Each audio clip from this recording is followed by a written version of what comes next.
Hello everyone, आपका मेरे channel mind spring 4.0 में स्वागत है। जैसे कि आपको पता है हमारी सीरीज़ चल रही है इंडियन कॉन्स्टिट्यूशन एंड पॉलिटिक्स की। इस वीडियो में हम यूनिट 3 इंस्टीट्यूशनल फंक्शनिंग का लेसन 3 जो है जुडिशरी वो पढ़ेंगे।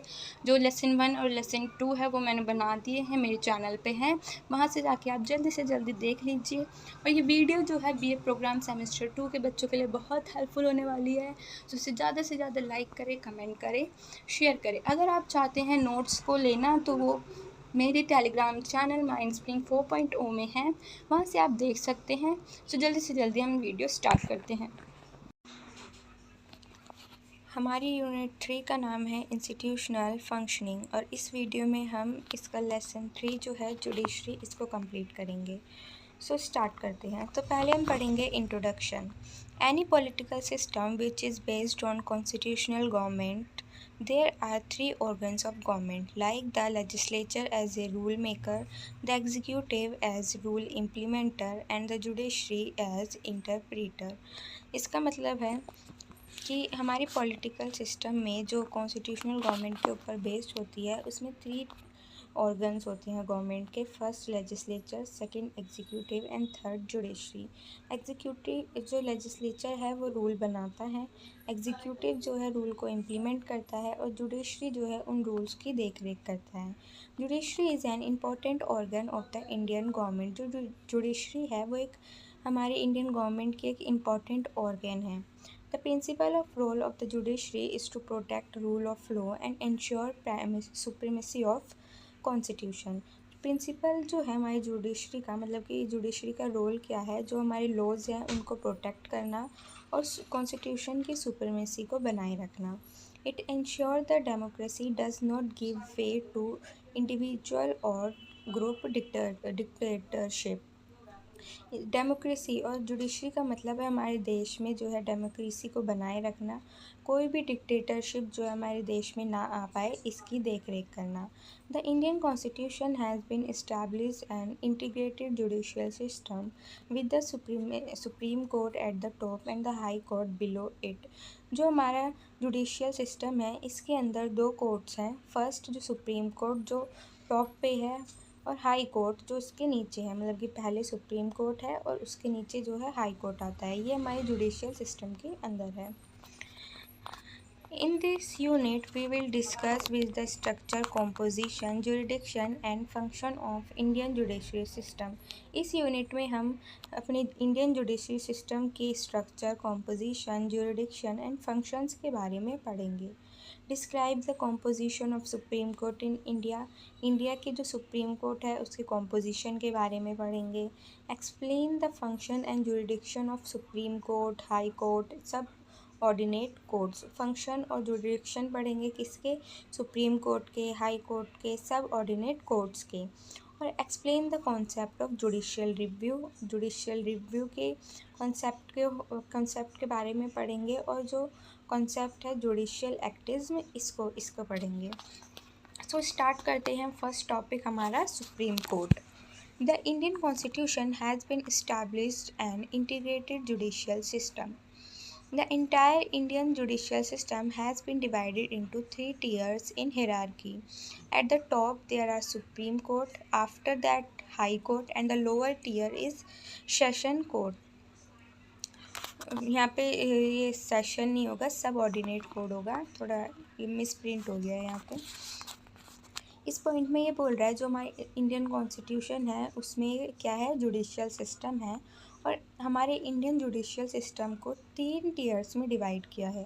पहला सुप्रीम कोर्ट, उसके नीचे हाई कोर्ट एंड उसके जो सबसे नीचे है लोवेस्ट टियर उसको सब ऑर्डिनेट कोर्ट्स में डिवाइड किया है, या सेक्शन कोर्ट भी हम बोल सकते हैं।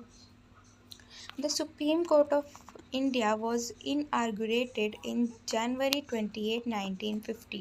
जो सुप्रीम कोर्ट है हमारी इंडिया का, ये कब बना था, 28 जनवरी 1950 में। It replaced the Federal Court of India and established under the Government of India Act of 1935. इसमें बोल रहा है जो हमारा सुप्रीम कोर्ट है उसने रिप्लेस किया है किसको, फेडरल कोर्ट ऑफ इंडिया को, किस एक्ट के through? Government of India act of 1935। इस एक्ट के थ्रू जो सुप्रीम कोर्ट है उसने रिप्लेस किया है किसको? फेडरल कोर्ट ऑफ इंडिया को। However the jurisdiction of supreme court is more powerful than of its procedure. जो सुप्रीम कोर्ट है वो जो उनका प्रोसीजर होता है उनसे भी पावरफुल है। जो इसका जुरिडिक्शन है सुप्रीम कोर्ट का, उनकी पावर्स प्रोसीजर से भी पावरफुल है। This is because the supreme court has replace the British privacy council as the highest court of appeal. और ये क्यों है, मतलब कि जो सुप्रीम कोर्ट है वो इतना पावरफुल क्यों है? क्योंकि इसने जो है ब्रिटिश प्राइवेसी जो काउंसिल थी उसको भी रिप्लेस कर दिया था किसमें? हाईएस्ट कोर्ट में। इसलिए जो इसका जो सुप्रीम कोर्ट है ये इतना पावरफुल है। The supreme court was establish to make its final authority in the interpretation of the constitution. The Indian Constitution in Part 5, Chapter 4, Article 124 to 147 deal with the organization, independence, jurisdiction, power and procedure so on of the Supreme Court। जो हमारा Indian constitution है उसके 5th part के chapter 4 जो article 124 से 147 है वो डील करता है सुप्रीम कोर्ट की ऑर्गेनाइजेशन, इंडिपेंडेंस, जुरिडिक्शन, पावर और प्रोसीजर के बारे में। अब हम पढ़ते हैं organisation of supreme court. The supreme court consist of chief justice of India and the number of other जजेस। जो सुप्रीम कोर्ट है उसके अंदर मेंबर्स कितने होते हैं, मतलब कि एक तो चीफ जस्टिस होता है, अदर नंबर ऑफ जजेस होते हैं। सुप्रीम कोर्ट जिससे बनता है क्या? Chief justice of India and other numbers of judges. The number of judges is decided as per Article 124(1) of the Constitution of India. जो नंबर ऑफ जजेस हैं सुप्रीम कोर्ट के वो डिसाइड होते हैं किसके थ्रू? आर्टिकल 124(1) के, जो हमारी कॉन्स्टिट्यूशन ऑफ इंडिया में लिखा है। When the supreme court was inaugurated there are only 8 members. जब सुप्रीम कोर्ट बना था तब सुप्रीम कोर्ट में सिर्फ 8 जजेस थे। वे 1 + 7, जो 1 था वो चीफ जस्टिस ऑफ इंडिया थे और 7 मेंबर्स जो थे वो अदर नंबर ऑफ जजेस थे। At present the supreme court consist with 34 जजेस। और एट प्रेजेंट देखें तो 34 जजेस है हमारी सुप्रीम कोर्ट में। एक मेंबर जो है वो चीफ जस्टिस ऑफ इंडिया है और अदर जो 33 मेंबर हैं वो अदर जजेस हैं। By the parliament the number of other जजेस has increased progressively to 10 in 1956। Parliament के जो है जैसे जैसे हमारे देश में जो चेंजेस आते रहे वैसे ही हमारी पार्लियामेंट ने सुप्रीम कोर्ट के मेंबर्स को भी चेंज किया। जैसे कि 1956 में ये मेंबर 10 हो गए, 1916 में इनको बढ़ा के 13 कर दिया गया, 1977 में 17 मेंबर्स हो गए, 1986 में 25 मेंबर्स हो गए, 2009 में 31 मेंबर्स हो गए और 2019 में 34 मेंबर्स हो गए। किसके अंदर? सुप्रीम कोर्ट के अंदर। अब सुप्रीम कोर्ट के जो जजेस होते हैं उनको अपॉइंट कैसे किया जाता है? अपॉइंटमेंट ऑफ जजेस, इसके बारे में पढ़ते हैं। ऑल जजेस of supreme court are appointed by the president of India. जो भी सुप्रीम कोर्ट के जजेस होते हैं वो अपॉइंट किए जाते हैं प्रेसिडेंट के through. The chief justice of India is also appointed by the president. जो चीफ जस्टिस ऑफ इंडिया होता है वो भी प्रेसिडेंट के थ्रू ही अपॉइंट होता है। ड्यूरिंग अपॉइंटमेंट ही कंसल्ट विद जजेस ऑफ सुप्रीम कोर्ट ही डीम्स नेसेसरी। जब हम चीफ जस्टिस ऑफ इंडिया को अपॉइंट करते हैं तो जो जजेस होते हैं सुप्रीम कोर्ट के, जो अदर जजेस होते हैं सुप्रीम कोर्ट की, उनकी भी कंसल्टेशन लेना ज़रूरी होती है।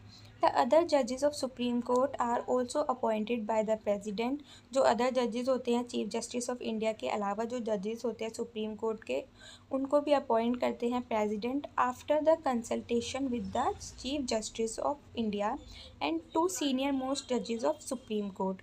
जो है प्रेसिडेंट उनको अपॉइंट करते हैं किसकी कंसल्टेशन पे? चीफ जस्टिस ऑफ इंडिया और जो सुप्रीम कोर्ट के 2 मोस्ट सीनियर जजेस होते हैं उनके साथ। Since 1950 to 1973, the practice has been to appoint the senior most judges of India Supreme Court as a Chief Justice of India। इसमें ये बोला है कि जो चीफ जस्टिस ऑफ इंडिया है उसी को जो है उसी को अपॉइंट करते थे जो उस टाइम के सुप्रीम कोर्ट के मोस्ट सीनियर जजेस होते थे। कब से कब तक? 1950 से 1973 तक ऐसे ही चीफ जस्टिस को जो है अपॉइंट किया गया है। First time this established convention was violated इन 1973।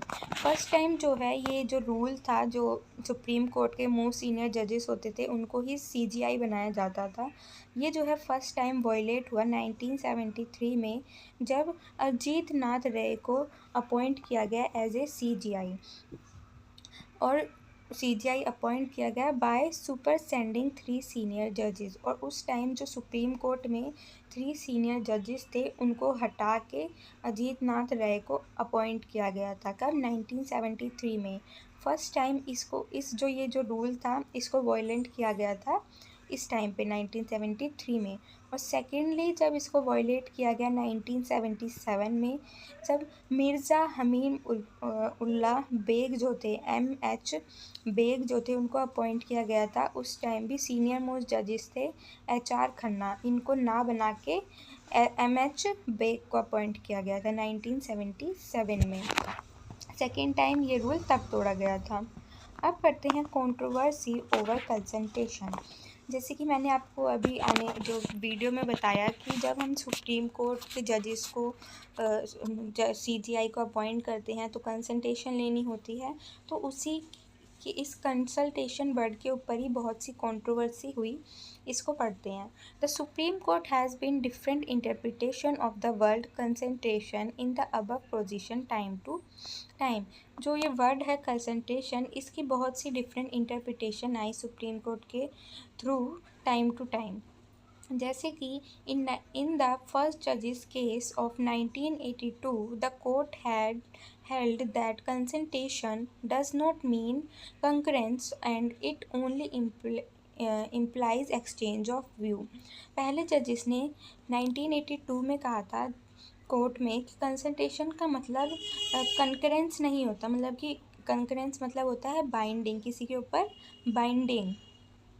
इसका मतलब होता है अपने एक्सचेंज ऑफ व्यूज़, अपने व्यूज़ को एक्सचेंज करना, अपने व्यूज़ को बताना, दूसरे के व्यूज़ को सुनना। किसका मतलब? कंसल्टेशन का मतलब। पहले जजेस ने ये बोला था 1982 में। बट इन द सेकेंड जजेस केस, जब सेकेंड जजेस का केस हुआ 1993 में, तो the court revised its earlier discussion and change the meaning of the word consultation to concurrence. और 1993 में जब दोबारा इस वर्ड को देखा गया तो चेंज कर दिया गया, इसका मतलब क्या रखा गया? कंकरेंस। इसका मतलब कंकरेंस ही रखा गया। मैं आपको कंकरेंस का मतलब बताती हूँ। जैसे कि प्रेसिडेंट जो है चीफ जस्टिस ऑफ इंडिया जो है उसको अपॉइंट करता है, तो किसकी कंसल्टेशन चाहिए? जो अदर मेंबर्स होते हैं उनकी भी कंसल्टेशन चाहिए होती है। तो बोला गया कि जब सुप्रीम कोर्ट प्रेसिडेंट जो है इनको एक ऑर्डर पास कर देगा, तो ये अदर जजेस ने जो है बोला कि इनको CGI बनाया जाएगा, तो प्रेसिडेंट के ऊपर एक ये बाइंडिंग है, वो कुछ बोल नहीं सकते। वो बाइंडिंग जैसे अदर जजेस ने बोली है वो ही उनको करना पड़ेगा। इसका मतलब होता है कंकरेंस। और व्यूज़ ऑफ एक्सचेंज का मतलब होता है कि प्रेसिडेंट भी बोल सकता है, प्रेसिडेंट भी अपने व्यूज़ दे सकता है। तो 1982 में इसका मतलब जो है वो बोला गया था एक्सचेंज ऑफ व्यूज़। और 1993 में इसको चेंज करके दोबारा इसका मतलब जो है कंकरेंस रख दिया गया।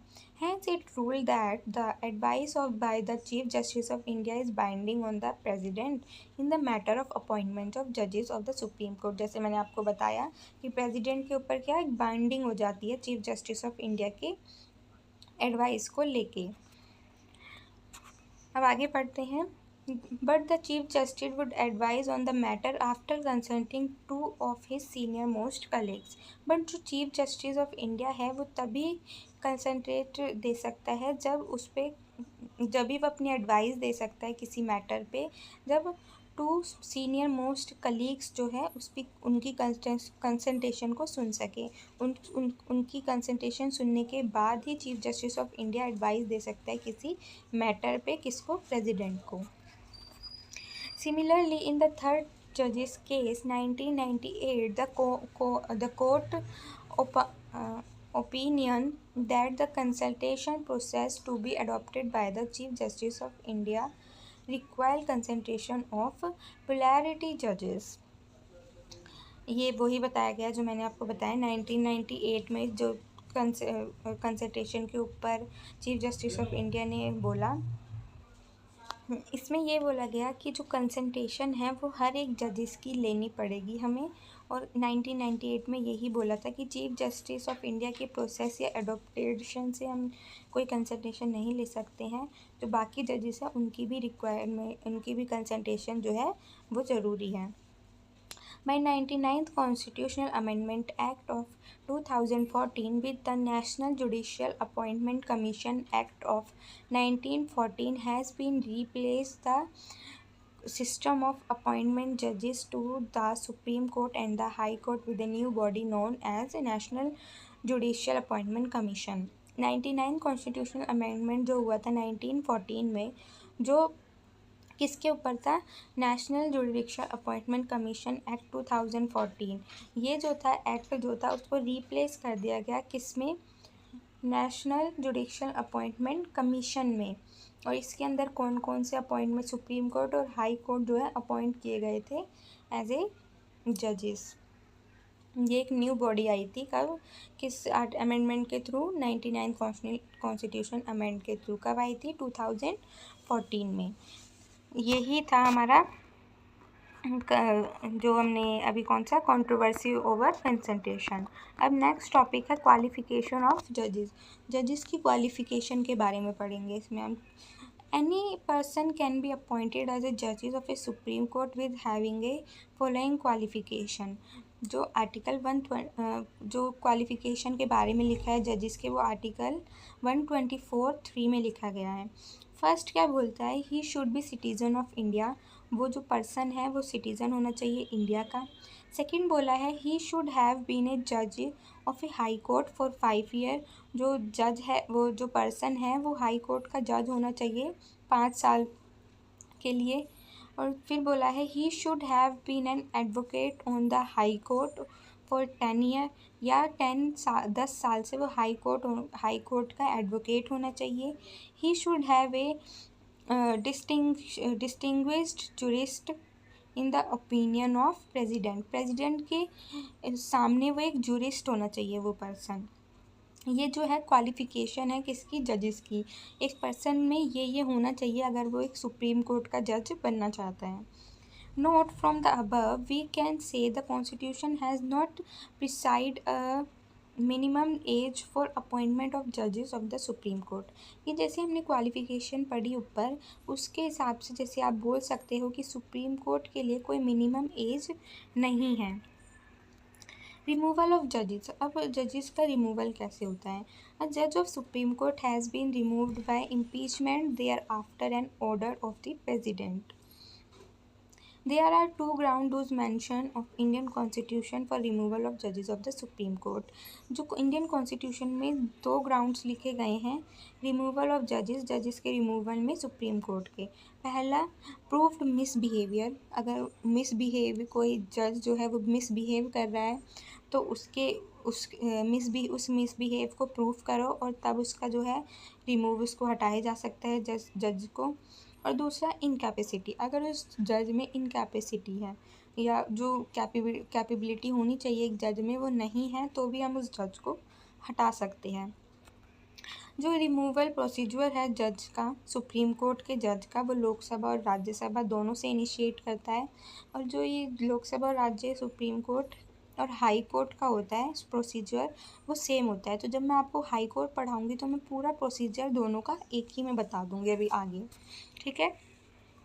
जो कमेटी होती है एक जज को हटाने के लिए, उस कमेटी के जो मेंबर्स होते हैं कौन कौन होता है, CJI होता है, जज ऑफ सुप्रीम कोर्ट का जज होता है जैसे CJI, chief justice of India.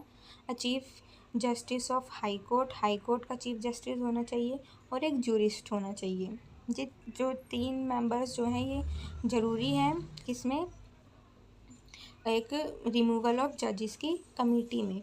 ये 3 नियम, एक जजेस होने चाहिए सुप्रीम कोर्ट के सारे और CGI, ठीक है। अब आता है ज्यूरिडिक्शन ऑफ सुप्रीम कोर्ट के jurisdiction. The supreme court of India is one of the most powerful court anywhere in the world. जो वर्ल्ड में कहीं भी हो, सुप्रीम कोर्ट एक पावरफुल कोर्ट की तरह माना जाता है। How its function with in the limitation imposed by the constitution. इनकी फंक्शन पे कुछ लिमिटेशन इम्पोज करी है कॉन्स्टिट्यूशन ने, जो इसीलिए जो है कॉन्स्टिट्यूशन ने जो है इनके ऊपर कुछ लिमिटेशंस जो है इम्पोज कर रखी है, क्योंकि ये मोस्ट पावरफुल कोर्ट है वर्ल्ड में कहीं भी हो। The power and jurisdiction of supreme court can B classified into following veg. ये देख सकते हैं अभी ये जो पावर और जुरिडिक्शन है सुप्रीम कोर्ट की, उन जो मेन जो होती हैं वो 4 ही जुरिडिक्शन होती है सुप्रीम कोर्ट की। First is original jurisdiction, second one is appellate jurisdiction, third is advisory jurisdiction and fourth is power of judicial review. और अदर पावर जो छोटी मोटी होती है वो हम अदर पावर में पढ़ेंगे। तो स्टार्ट करते हैं। फर्स्ट है ओरिजिनल जुरिडिक्शन। मैं आपको article 135 of constitution of India gives original jurisdiction to supreme court mean certain cases with the can be directly considered by the Supreme Court without going to any lower court।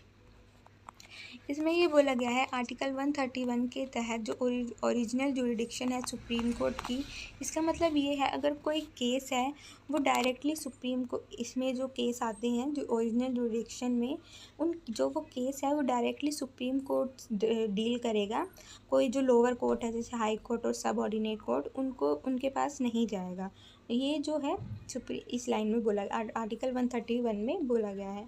Supreme Court as a federal court decide disputes between different units of Indian Federation। In simple way any disputes between, अगर मैं simple way में आपको बताऊं कि original jurisdiction क्या होता है। पहला कि अगर किसी सेंटर और स्टेट में अगर कोई डिस्प्यूट है तो उसको कौन देखेगा, वो जो है ओरिजिनल जुरिडिक्शन देखेगा सुप्रीम कोर्ट के अंदर, ठीक है। सेकंड जो है अगर किसी स्टेट या 2 से 3 ज़्यादा स्टेट के बीच में जो है डिस्प्यूट हो रहे हैं तो वो ओरिजिनल जुरिडिक्शन के अंदर आएगा, वो उनको सॉल्व करेंगे। थर्ड है किसी स्टेट या मोर देन स्टेट्स के बीच में कोई डिस्प्यूट्स हो रहे हैं तो वो ओरिजिनल जुरिडिक्शन में आता है। In other words, explain mean no other court can be decide such disputes and original mean the power of hear such dispute in the first instance not by way of appeal। इसमें अगर बोला है, अगर हम another way में बोले, जो भी ओरिजिनल डिस्प्यूट्स ओरिजिनल जुरिडिक्शन में जैसे किसी भी स्टेट या स्टेट के बीच में कोई डिस्प्यूट्स हो रहे हैं तो वो सीधा सुप्रीम कोर्ट के अंदर ही डील किए जाएंगे, कोई भी अदर कोर्ट उसे डील नहीं कर सकता है। अब आता है appellate jurisdiction. Like mention earlier the supreme court has not only succeed the federal court of India. जैसे बताया गया है सुप्रीम कोर्ट जो है वो उसने एक रिप्लेस कर दिया था ब्रिटिश प्राइवेसी काउंसिल को, और उसके साथ साथ फेडरल कोर्ट ऑफ इंडिया, दोनों को ही रिप्लेस कर दिया गया था किसके सुप्रीम कोर्ट ने, इसलिए हाईएस्ट कोर्ट ऑफ अपील भी है। Article 132 provides for an appeal to the supreme court from any judgement of the high court. The appellate jurisdiction can be classify under 4 heads. इसमें बोला गया है जो आर्टिकल 132 है वो अपील करता है सुप्रीम कोर्ट को किसी भी जजमेंट, हाई कोर्ट की किसी भी जजमेंट को देख रेख करने से, और वो जो देख रेख होगी या अपीलेट होगी या क्लासिफिकेशन होंगे वो 4 हेड्स में दिए गए हैं। अपील इन कॉन्स्टिट्यूशनल मैटर, कोई भी अगर कॉन्स्टिट्यूशनल मैटर पे अपील करना है आर्टिकल 132 के तहत जो है सुप्रीम कोर्ट कर सकता है। सेकंड है अपील इन सिविल मैटर्स, अगर कोई सिविल मैटर्स हो गए हैं हाई कोर्ट उनको नहीं देख पा रहा है तो आर्टिकल 133 के तहत सुप्रीम कोर्ट अपील कर सकता है उन सिविल मैटर्स में। फिर आते हैं अपील इन क्रिमिनल मैटर्स, अगर कोई क्रिमिनल मैटर्स है उसमें भी सुप्रीम कोर्ट अपील कर सकता है आर्टिकल 134 में के तहत। और appeal by special leave, article 136 में लिखा गया है कि अपील कर सकता है सुप्रीम कोर्ट किसी स्पेशल लीव के साथ। ये जो है आप सिर्फ इनके नाम पढ़ लेना। और ये क्रिमिनल मैटर्स हो गए, जैसे सिविल मैटर्स हो गए, ये सब कॉन्स्टिट्यूशनल मैटर्स हो गए, ये सब तो हमें पता ही है कैसे कैसे मैटर्स होते हैं। ये बस उन पे सुप्रीम कोर्ट अपील कर सकता है इन मैटर्स पे। थर्ड आता है advisory jurisdiction. Article 134 of Indian constitution provide the president to seek the opinion of the supreme court in 2 categories. Article 134 जो है इंडियन कॉन्स्टिट्यूशन का, वो प्रेसिडेंट को एक सीख देता है कि ओपिनियन देने की, किसको, सुप्रीम कोर्ट को। इनको 2 कैटेगरीज में बांटा गया है। पहला, on any question of the law और फैक्ट इन पब्लिक इम्पोर्टेंस। अगर कोई लॉ है या फैक्ट है किसको पब्लिक इम्पोर्टेंस से लेके कोई भी रूल और फैक्ट है, तो सुप्रीम कोर्ट जो है वो प्रेसिडेंट को अपना ओपिनियन दे सकता है या एडवाइस दे सकता है। सुप्रीम कोर्ट किसको, प्रेसिडेंट को। सेकंड है, on any dispute arising out of any pre constitutional treaty, covenant agreement, engagement etcetera. अगर कोई भी डिस्प्यूट हो रहा है ट्रीटी को लेके, एग्रीमेंट को लेके, इंगेजमेंट को लेके, किसमें, प्री इंस्टीट्यूशनल ट्रीटी में। In the first case the supreme court may give और may refuse to give its opinion to the president. एक फ़र्स्ट केस में ये भी है कि सुप्रीम कोर्ट अपनी जो ओपिनियन है वो प्रेसिडेंट को दे भी सकता है और नहीं भी दे सकता है, वो सुप्रीम कोर्ट के ऊपर डिपेंड करता है। But in the second case the supreme court must give its opinion to the president. But second case में हम ये देखा जाए तो सुप्रीम कोर्ट जो है अपनी ओपिनियन जो है प्रेसिडेंट को देता है। In both the cases the opinion expressed by the supreme court is only advisory or not a jurisdictional pronouncement. Hence it is not binding on the president. President के ऊपर कोई बाइंडिंग नहीं है या कोई ज़बरदस्ती नहीं है। He may follow may not follow the opinion. जो सुप्रीम कोर्ट के ओपिनियन है वो फॉलो कर भी सकता है और नहीं भी कर सकता, कोई बाउंडिंग नहीं है प्रेसिडेंट के ऊपर। सो ये था एडवाइजरी जुरिडिक्शन। अब लास्ट है इसका अदर पावर्स। जो पावर्स और भी है सुप्रीम कोर्ट के पास, उनको पढ़ते हैं। पहला है, supreme court has power to decide the disputes regarding the election of the president and the vice president. जो सुप्रीम कोर्ट के पास पावर है जो भी प्रेसिडेंट और वाइस प्रेसिडेंट के इलेक्शन में जो भी डिस्प्यूट्स होते हैं उनको डिसाइड करना। Second, the Supreme Court is authorized to withdraw the case of pending before the High Court and dispose them by itself. Supreme Court के पास एक ये भी अथॉरिटी है कि जो केस पेंडिंग रह गए हैं उनको सॉल्व कर सके हाई कोर्ट से पहले ही, और उनको मतलब कि सलाह करके डिसाइड करके खुद डिसाइड और सॉल्व करने का उनके पास एक पावर है, इससे हाई कोर्ट से पहले भी। It can transfer a case और appeal pending before one high court to another high court. और सुप्रीम कोर्ट के पास एक ये भी पावर है कि वो किसी भी केस को ट्रांसफ़र कर सकते हैं एक हाई कोर्ट से अनदर हाई कोर्ट में। सी देखते हैं। Article 141 provides the law, order and judgement of supreme court are binding on all courts in India. जो ऑर्डर होते हैं, लॉ होते हैं, जजमेंट होती है सुप्रीम कोर्ट की, जो बाकी कोर्ट्स होते हैं वो उनके ऊपर बाइंडिंग होते हैं आर्टिकल 141 के थ्रू। D, supreme court has power of judicial superintendence and control over all the courts and tribunals functionally in the country. और ये सुप्रीम कोर्ट के पास एक ये भी पावर है कि उन्हें जुडिक्श करना, उनको कंट्रोल करना, कोर्ट को, ट्रिब्यूनल्स को उनके फंक्शन के अकॉर्डिंग, क्योंकि जो भी कोर्ट्स का और ट्रिब्यूनल्स का फंक्शन है वो अच्छे से होए, उनको कंट्रोल करे, ये भी पावर होती है। अब आता है judicial activism and PIL। The concept of judicial activism involved and developed in the USA।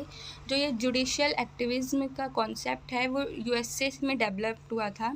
In India the doctrine of judicial activism was introduced in mid 1917 bye justice V.K. Krishna Iyer, justice P.N. Bhagwati, justice O.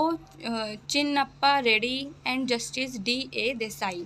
India में जो doctrine of judicial activism का concept है introduce हुआ था 1970s में। किसने introduce किया था? ये नाम लिखे हैं सब, V.R. कृष्णा अय्यर, भगवती, P.N. भगवती, इन सब ने जो है इनको इंट्रोड्यूस किया था।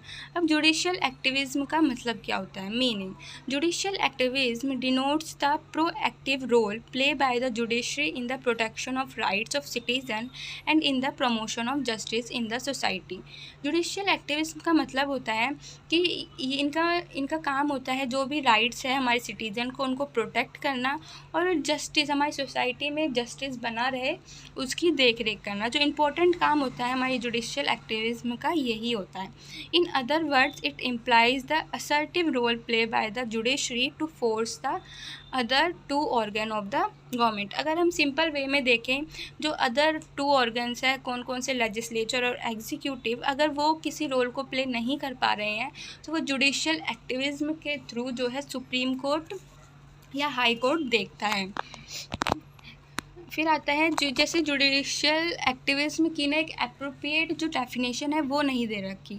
डिफरेंट जो पॉलिटिक्स थे उन्होंने डिफरेंट जो है अपनी जो है डेफिनेशंस दी है। उसमें से मैंने ये 2 डेफिनेशंस ली है, मैं एक बार इनको रीड कर देती हूँ। आप कोई सी भी डेफिनेशन जो आपको अच्छी लगे वो आप अपने आंसर में लिखने के लिए याद कर सकते हैं। Judicial activism is a practice in the judicial of protecting of expanding individual right to decision the apart from established precedent or are independence of or in position is supposed constitutional और legislature intent। इसमें यही बोला गया है कि जो individual के rights होते हैं उनको डिस्कस करती है, उनको प्रोटेक्ट करती है कौन? जुडिशियल एक्टिविज्म के through judiciary. Judicial activism is a procedure to involve new principle, concept, maximum formulae and relate। जो जुडिशियल एक्टिविज्म है एक ये भी इसके अंदर न्यू प्रिंसिपल का कॉन्सेप्ट इन्वॉल्व होते हैं, न्यू मैक्सिमम जो भी है फॉर्मूलेज आते हैं, आइडियाज़ आते हैं इसके तहत। ये जो मैंने आपको बताया कि न्यू प्रिंसिपल, कॉन्सेप्ट, फॉर्मूले आते हैं, ये कैसे आते हैं? उसके लिए जो हमारी जुडिशियल एक्टिविज्म है उन्होंने एक पब्लिक इंटरेस्ट लिटिगेशन को डेवलप किया, ऑथराइज्ड किया। इसका मतलब क्या होता है? Public interest litigation has become the important instrument of judicial activism. Judicial activism का एक इम्पॉर्टेंट इंस्ट्रूमेंट है। इसके अंदर मैं आपको सिंपल वे में बताती हूँ कि लोगों को लग रहा है कि ये हमारे देश में होना चाहिए या ये हमारे देश में सही नहीं हो रहा है, तो जो पीपल है या वो लोग जो हैं एक PIL लिख के उसमें अपनी रिकमेंडेशन दे के जो है सुप्रीम कोर्ट या जुडिशियल एक्टिविज्म को दे सकते हैं और इसके ये दे सकते हैं। ये जो था पहले के टाइम पे जब ये इंट्रोड्यूस किया था उस टाइम पे जो पीपल है वो सफ़र कर रहे हैं या कोई हमारे देश में गलत काम हो रहा है, जैसे रेप होते हैं, ये सब जो काम होते हैं ये गलत होते हैं। हाई कोर्ट और जो सब ऑर्डिनेट कोर्ट है इनको डील नहीं कर पाते हैं, तो जो पीपल है वो PIL लिखते हैं और सुप्रीम कोर्ट तक PIL के थ्रू अपनी जो शिकायतें हैं वो दर्ज कराते हैं किसको? सुप्रीम कोर्ट के जुडिशियल एक्टिविज्म में। तो इसी के थ्रू ये बोला गया कि जो जुडिशियल एक्टिविज्म है ये ओपिनियंस को लाता है। पहले के टाइम पे जो लोग सफ़र कर रहे होते थे वो ही जो है PIL को लिख सकते थे, बट अकॉर्डिंग टू टाइम इसको बढ़ाया गया। अब जो लोग सफ़र नहीं भी कर रहे हैं, अगर उनको कोई चेंज हमारे देश में करना है तो वो PIL लिख सकते हैं जुडिशियल एक्टिविज्म के थ्रू और सुप्रीम कोर्ट को बता सकते हैं। यहाँ पे PIL ख़त्म होता है और PIL के साथ साथ हमारा सुप्रीम कोर्ट भी ख़त्म होता है।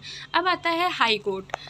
अब हाई कोर्ट को पढ़ते हैं। The constitution provides for a high court eight A apex of the state judicial system. जो हमारा हाई कोर्ट है वो एक स्टेट जुडिशियल सिस्टम का अपेक्स बॉडी है, मतलब कि हाईएस्ट बॉडी है हमारे स्टेट की। चैप्टर 5 ऑफ पार्ट 6, जो पार्ट 6 है उसके चैप्टर 5 में constitution of India contains provision regarding the organisation and the function of the high court from article 214 to 231। Constitution India में जो हमारा पार्ट 6 है, उसके चैप्टर 5 में जो हाई कोर्ट के ऑर्गेनाइजेशन फंक्शंस है वो सब लिखे गए हैं आर्टिकल 214 to 231 आर्टिकल्स में। According to article 214 which say there shall be high court of each state. Article 214 बोलता है कि हर स्टेट का एक अलग हाई कोर्ट होगा। Every state in India has a high court. जो भी इंडिया के स्टेट्स हैं उनका एक अलग हाई कोर्ट होगा, मतलब कि जितने स्टेट उतने हाई कोर्ट्स। ये जो है आर्टिकल 214 बोलता है। At present there are 24 high courts in India. India में 24 हाई कोर्ट्स है एट प्रेजेंट देखा जाए तो। Out of them 6 high courts are common, और जो 6 हाई कोर्ट्स है वो कॉमन है। कॉमन मतलब उन हाई कोर्ट्स में 2-3 स्टेट्स आते हैं। The Parliament has the power to establish a common high court for 2 or more states by 7th Constitutional Amendment Act। 7th Constitutional Amendment हुआ था, उसमें ये बोला गया कि हाई कोर्ट के पास, पार्लियामेंट के पास ये पावर है कि वो कॉमन हाई कोर्ट्स बना सकते हैं, मतलब 2 या 2 से ज़्यादा स्टेट्स के एक हाई कोर्ट बन सकता है। ये 7th कॉन्स्टिट्यूशनल अमेंडमेंट जब हुआ था, ये पार्लियामेंट को पावर दी गई थी। फॉर एग्जांपल जैसे पंजाब और हरियाणा का एक हाई कोर्ट है। सिमिलरली असम, नागालैंड, मेघालय, मणिपुर, त्रिपुरा, इन सब का एक हाई कोर्ट है। अब आती है composition of high court. High court there are no minimum number of जजेस। हाई कोर्ट में कोई मिनिमम नंबर ऑफ जजेस नहीं है। The president decide the number of जजेस each high court time to time. जो प्रेजिडेंट है वो नंबर ऑफ जजेस, हाई कोर्ट के नंबर ऑफ जजेस को टाइम टू टाइम डिसाइड करता रहता है। The chief justice of high court is appointed by the president of India. जो chief justice of high court होता है वो अपॉइंट करता है प्रेसिडेंट इंडिया का। Consultation with the chief justice of India and the governor of the state. जो और किसकी कंसल्टेशन पे? चीफ जस्टिस ऑफ इंडिया की, और जो स्टेट का गवर्नर होता है उसकी कंसल्टेशन पे जो प्रेसिडेंट है वो high court of chief justice को अपॉइंट करता है। He appointing the judges, the president is required to consult the chief justice of high court also। जब हम हाई कोर्ट के जजेस को अपॉइंट करते हैं तो प्रेसिडेंट अपॉइंट करता है किसकी कंसल्टेशन पे? Chief justice of high court की कंसल्टेशन पे। However this appointment are temporary not exceeding 2 year period. जो हाई कोर्ट का जो टाइम होता है वो 2 साल होता है। 2 साल से ज़्यादा कोई भी हाई कोर्ट में नहीं रह सकता है। ये टेम्प्रेरी पीरियड के लिए होते हैं। Their age should not be more than 62 year. और जो हाई कोर्ट के जजेस की एज होती है वो ज़्यादा से ज़्यादा 62 ईयर्स हो सकती है as. A judge can be removed by president on the ground of misbehavior or incapacity make as a supreme court judges। जो रिमूवल होता है प्रेसिडेंट, जो रिमूवल होता है जजेस का, वो एकदम सुप्रीम कोर्ट के जजेस की तरह ही होता है, मिसबिहेवियर और इनकैपेसिटी के ऊपर। अब हम पढ़ेंगे क्वालिफ़िकेशन ऑफ जजेस की क्वालिफ़िकेशन की। अगर किसी को जज बनना है हाई कोर्ट का तो उसकी क्या क्या क्वालिफ़िकेशन होनी चाहिए, ये आर्टिकल 217(2) में लिखा गया है। इसके बारे में पहला है he should be a citizen of India. वो इंडिया का सिटीज़न होना चाहिए। He should have held a judicial office in the territory of India at least 10 years. और उसमें जो वो पर्सन है उस पर्सन का एक जुडिशियल ऑफिस होना चाहिए इंडिया की टेरिटरी के अंदर, कम से कम 10 साल से होना चाहिए। He should have been advocate of high court at least 10 year, या फिर हाई कोर्ट का एडवोकेट होना चाहिए 10 साल से। Note from the above we can say that Constitution has not prescribed a minimum age of appointment of judges of High Court। इसकी जो हमने अभी पढ़ा उसके हिसाब से ही बोल रहा है, कॉन्स्टिट्यूशनल ने कोई मिनिमम एज नहीं बताई है हाई कोर्ट के जज की। अब आता है रिमूवल ऑफ जजेस। सुप्रीम कोर्ट और हाई कोर्ट दोनों के रिमूवल ऑफ जजेस का जो प्रोसीजर है वो सेम है, तो हम दोनों के जजेस का प्रोसीजर इसी में पढ़ लेंगे। जजेस of high court can be removed by the impeachment thereafter order of the president के ऑर्डर पे हाई कोर्ट की रिमूवल के जो जज का जो होता है वो प्रेसिडेंट के थ्रू होता है। There are 2 grounds mentioned in Indian constitution for the removal of जजेस of high court. First one is misbehaviour and second is incapacity, ये जैसे मैंने आपको बताया।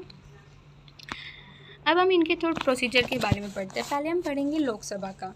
If the procedure begin in Lok Sabha the removal motion of the high court जजेस is signed by 100 member of Lok Sabha. अगर कोई high court या सुप्रीम कोर्ट के जजेस की रिमूवल चाहता है तो लोकसभा में 100 मेंबर्स के साइन होने चाहिए, 100 मेंबर्स के साइन होने चाहिए उस रिमूवल की जजमेंट पे, तभी जाके जो है हाई कोर्ट की रिमूवल को आगे के लिए प्रमोट किया जाएगा। The sign removal motion is submit to the Speaker of Lok Sabha. Either the Speaker may be admit or refuse the admit the same. It is admitted the Speaker constitutes 3-member committee to investigate into the charges. जिसमें बोल रहा है जो speaker होता है वो 3 member की committee बिठाता है और उन 3 मेंबर में कौन कौन होता है, CJI chief justice of high court और एक जूरिस्ट होता है। जब रिमूवल होता है तो ये 3 होते हैं स्पीकर की एक कमेटी में, जिसको वो कौन करता है, होल्ड स्पीकर करता है। अब ये इसमें बोला गया है कि 100 मेंबर्स के जो है साइन होने चाहिए उस रिमूवल जजमेंट पे, हाई कोर्ट की हो या सुप्रीम कोर्ट के जजेस की हो, किसी पे भी। अगर राज्यसभा में हो तो क्या बोला गया है देखते हैं। A removal motion of high court जजेस is signed by 50 member in the case of Rajya Sabha. 50 member जो होते हैं राज्यसभा के उस पर साइन करेंगे रिमूवल की जजमेंट पे, तभी आगे के लिए प्रोसीजर किया जाएगा। The signed remove motion is to be given by the chairman of Rajya Sabha. और जो रिमूवल का मोशन साइन किया जाता है वो चेयरमैन ऑफ राज्यसभा की साइन किया जाता है। चेयरमैन जो है उसको रिफ्यूज़ भी कर सकता है और उसको एडमिट भी कर सकता है। चेयरमैन भी जो है 3 मेंबर की कमेटी को इन्वेस्टिगेट करता है और 3 मेंबर की कमेटी कौन कौन, जैसे मैंने आपको बताया, CJI chief justice of high court and supreme court, यही होते हैं। तो कभी भी अगर जजेस की सुप्रीम कोर्ट और हाई कोर्ट के जजेस की रिमूवल चाहिए होती है तो बेसिकली लोकसभा के 100 मेंबर के साइन चाहिए और राज्यसभा के 50 मेंबर के साइन होने चाहिए उस रिमूवल जजमेंट पे, तभी एक जज को क्या कर सकते हैं, रिमूव कर सकते हैं। अब पढ़ते हैं जुरिडिक्शन ऑफ हाई कोर्ट की जुरिडिक्शंस को। The original jurisdiction of the High Court includes enforcement of fundamental rights and settle of the disputes relating to the election of union, state, legislature and the jurisdiction over revenue matter also. जो jurisdiction है high court की, अगर original jurisdiction देखें high court की तो उसके अंदर आता है फंडामेंटल राइट्स के डिस्प्यूट्स और सेटलमेंट्स के बारे में, यूनियन और स्टेट के डिस्प्यूट्स और सेटलमेंट के बारे में, या कोई रिवेन्यू के मैटर्स से रिलेटेड है तो हाई कोर्ट उसको क्या करता है, मतलब कि जुरिडिक्शन उस पर करता है। ये जो है jurisdiction original jurisdiction of high court में आता है। क्या, पहला अगर फंडामेंटल राइट्स के ऊपर कुछ हो रहा है, यूनियन और स्टेट के डिस्प्यूट्स को लेके और रिवेन्यू मैटर्स को लेके कौन डील करेगा, high court. The power of the High Court is issue writs और order of the enforcement of fundamental right। पहले पढ़ते हैं, कुछ रीट्स को लेके भी पावर है हाई कोर्ट के पास, वो देखते हैं। फर्स्ट है the writ jurisdiction of high court is wider than the supreme court. जो रीट जुरिडिक्शन है वो हाई कोर्ट की ज़्यादा है in comparison to supreme court. It can not only issue writ only on the infringement of fundamental rights but only in the case of ordinary legal right as well.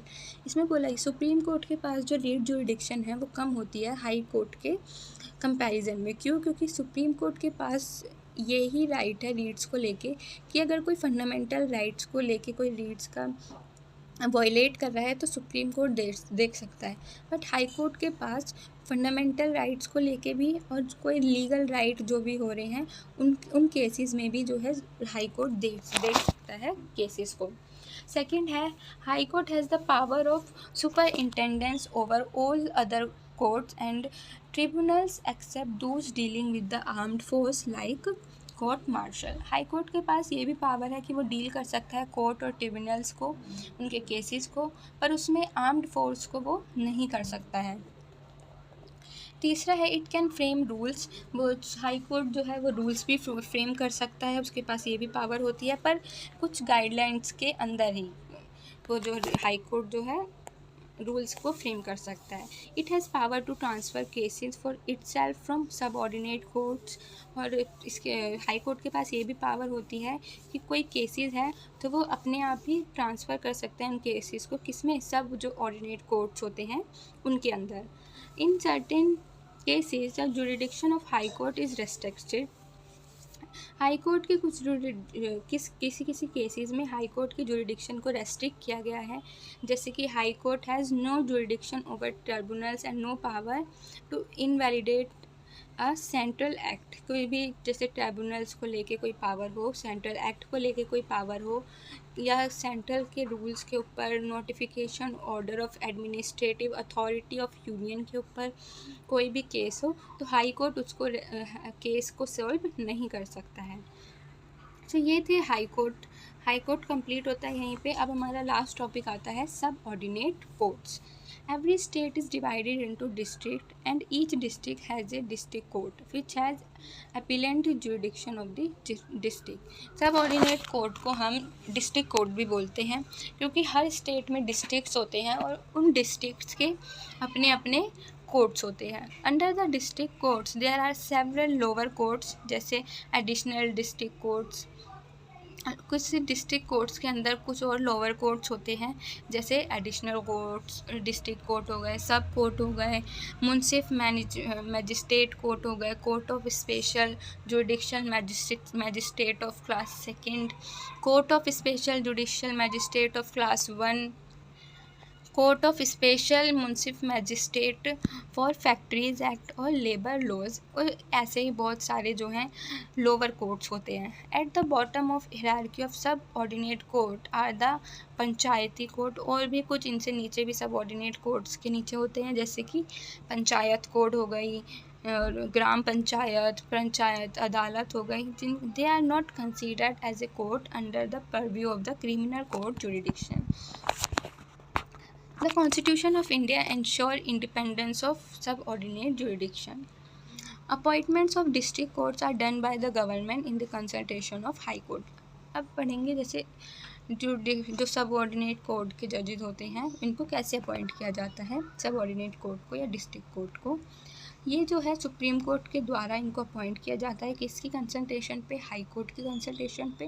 The high court exercise power over the district court and the court subordinate by them in matter related to posting, promotion and granting of leave to all person of the state jurisdiction services. ये कुछ power exercise की हुई है high court ने, किसके ऊपर, district court के ऊपर, जैसे कि वो किस किस को रिलेट कर सकता है, जैसे कि posting, promotion, granting of leave to all person of the state judicial services. So यहाँ पे हमारा जो चैप्टर है, चैप्टर के साथ साथ हमारी यूनिट 3 इंस्टीट्यूशनल फंक्शनिंग भी ख़त्म होती है।